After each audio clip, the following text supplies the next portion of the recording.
क्यों साल में एक बार इंतजार करते हो क्षमावाणी का?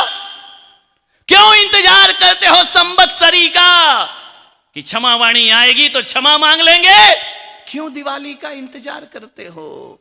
क्यों होली का इंतजार करते हो मेरे भाई? ये पवित्र त्योहार है, हमारे भारतीय त्योहार हैं। विदेशी त्योहार हमारे देश में हावी नहीं होना चाहिए, विदेशी त्योहार हमारे देश में नहीं आना चाहिए। देश में जो भी मनाए तो अपने भारत के त्योहार मनाए जाना चाहिए। मैं आपसे निवेदन करता हूं। एक आदमी बोला, महाराज आप वैलेंटाइन डे का इतना विरोध क्यों करते हैं? मैंने कहा बिल्कुल करेंगे।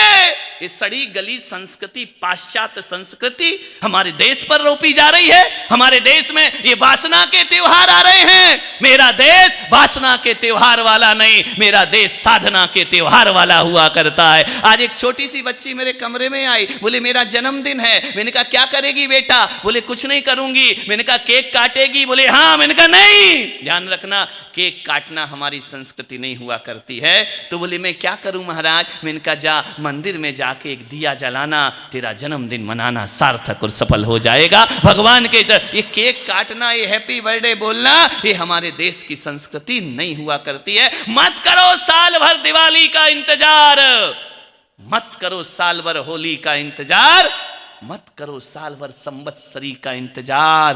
अरे रोज सुबह उठकर अपने माता पिता के चरण छुओ, और यदि माता पिता तुम्हें चरण छूते गले से लगा लें, समझ लेना हो गई क्षमावाणी, हो गई संवत्सरी। इससे बड़ी क्षमावाणी कोई दूसरी। सास ससुर के चरण छुओ, गले से लगा ले मेरी बेटी मेरी बहू, आज तुमने संवत्सरी का त्योहार मना लिया। दोपहर को पूरा परिवार एक साथ बैठकर हंसते मुस्कुराते हुए एक जगह भोजन कर ले, समझ लेना होली का त्योहार हो गया। और रात को बुजुर्गों के पैर दबा कर सो जाओ, अंधेरी रात दीपावली जैसी चमक जाएगी। ध्यान रखना दीपावली का त्योहार, रोज दिवाली मनाओ, रोज होली मनाओ, रोज क्षमावाणी मनाओ।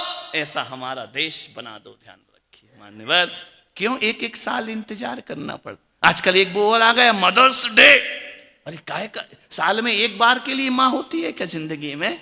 अरे हम तो वो भारत के लोग हैं, प्रातः काल उठई रघुराई, मात पिता गुरु शीस नवाई। ध्यान रखना हम तो उस संस्कृति के लोग हैं जहां रामचंद्र जी सुबह उठ के प्रातः काल मात पिता गुरु शीस नवाई, प्रातः काल उठई रघुराई। हमारे यहाँ तो रोज फादर्स डे है, हमारे यहाँ तो रोज मदर्स डे है, हमारे यहाँ तो रोज गुरु पूर्णिमा हुआ करती है। ध्यान रखिए, साल भर क्यों इंतजार करते हो इन चीजों का?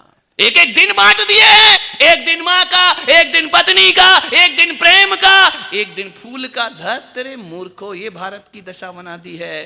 पग पग मंदिर डग डग तीर्थ, ये भारत की पहचान हुआ करती है। ध्यान रखिए मानिए, रोज दिवाली मनाओ।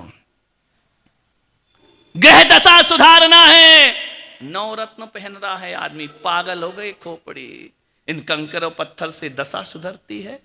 मैं कहता हूं कि कोई अंगूठियां पहनने से जीवन में शांति नहीं आती है। आज एक अंगूठी मैं आपके दे रहा हूं, जाओ पहनना, जीवन में शांति ही शांति होगी। मेरी अंगूठी ना हीरे की है, ना मोती की है, ना माणिक की है, ना पन्ने की है। आज इस सभा में एक अंगूठी सबको दे रहा हूं, जिसको लगे ले जाना, कोई कीमत नहीं होगी। एक अंगूठी पहनो, सारे ग्रह तुम्हारे बस में हो जाएंगे। और मेरी अंगूठी यदि कोई है तो प्रेम की अंगूठी पहनो, जीवन में आनंद ही आनंद बरस जाएगा।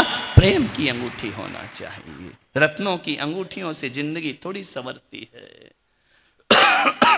पैर की प्रेम की अंगूठी पहन। मालूम है हिंदू का घर कौन सा होता है? जिसके आंगन में तुलसी का बिरवा होता है, और रोज गंगा जल से जिसे अभिसिंचित किया जाता है। जिसके आंगन में तुलसी का बिरवा हो, समझना हिंदू धर्म का घर हुआ करता है। आपके घरों से तुलसी समाप्त हो गई है, आपके घरों के आंगन में तुलसी का बिरवा नहीं बचा है। मैं पुलक सागर कहता हूं, हर घर में एक तुलसी का पौधा होना चाहिए। ध्यान रखना, तुलसी बीमारी को दूर करती है। तुलसी बुरी बलाओं को प्रवेश नहीं करने दिया करती है।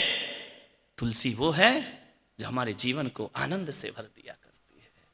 लेकिन मैं यहां कहूं कि तुलसी का पौधा लगाओ, तो मुसलमान कहेंगे हम क्यों लगाएं, हम हिंदू थोड़ी हैं। बाहरी आदमी, पेड़ पौधों की भी जात हो गई। मैं तो सोच सोच के परेशान हूं। पेड़ पौधों की जात हो गई, रंगों की जात हो गई, हरा रंग मुसलमान का, लाल भगवा रंग हिंदुओं का। अरे रंग को भी बांट दिया तुमने, पेड़ पौधों को भी बांट दिया तुमने।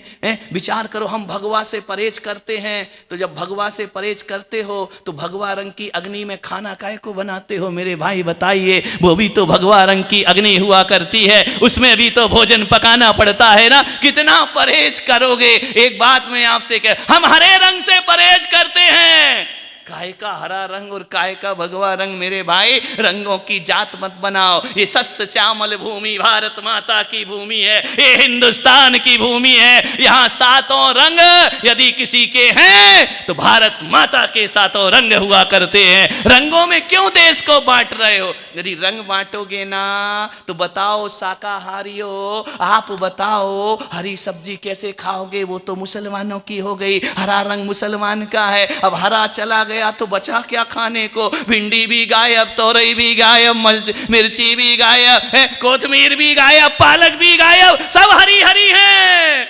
और अपन क्यों बोले हरा रंग उनका है? अपन तो हरी हरी हरी हरी वाले हैं। भारत हिंदुस्तान, हरा रंग उनका। अब तुम क्या खाओगे हिंदुओं बताओ? जब हरा रंग ही उनको दे दोगे, अब तुम क्या खाओगे? विचार करिए, सोचिए। अब वो कहेंगे हम लाल नहीं खाएंगे, हम भगवा नहीं खाएंगे, तो बेटा टमाटर कैसे खाओगे तुम? अनार कैसे खाओगे तुम? एक एक चीज पर विचार करो तो ये सब्जियां बढ़ जाएंगी, फल बढ़ जाते हैं। मैं तो कहता हूं यदि सबकी एकता की बात करना है तो तरबूज ले आओ। समझ गए क्या? बाहर हरा, भीतर हिंदू मुस्लिम एकता। ध्यान रखना, तरबूज ही बचेगा ले दे के खाने के लिए। मान्यवर सोचना है, मत बांटो देश को। हिंदुस्तान में कोई चीज किसी की नहीं है, जो भी है वो भारत माता की चीज है। ध्यान रखना, हम भारत के रहने वाले लोग हैं। विचार करना है। बहुत बट चुके हम, बहुत टूट चुके हम। परिवार टूट गए, घर टूट गए, समाज टूट गई, पंथों में बट गई, संतों में बट गई, ग्रंथों में बट गई समाज। आज यदि हिंदू समाज का पतन हो रहा है तो एक ही चीज से दूसरे हमें नहीं लूट पाए, हमारे ही लोगों ने हमें लूट लिया है। ध्यान रखना, सबसे बड़ा पतन छुआछूत की भावनाएं, अस्पृश्यता की भावनाएं, ऊंचे कौम का आदमी, नीचे कौम का आदमी बट गया।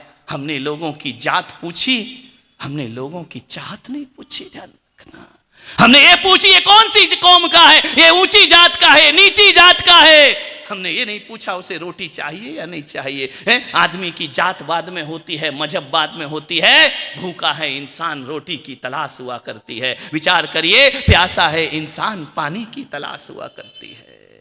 जरूरतें नहीं पूछी हमने, और हमारी इस कमजोरी का फायदा विदेशियों ने उठाया और तेजी से पूरे देश में धर्मांतरण की लहर चल जाया करती है। ध्यान रखना, हम ही टूटे हैं, हम ही बटे हैं, हमें किसी ने नहीं लूटा। हमारी नासमझी हमें लूट करके चली जाया करती है। मान्यवर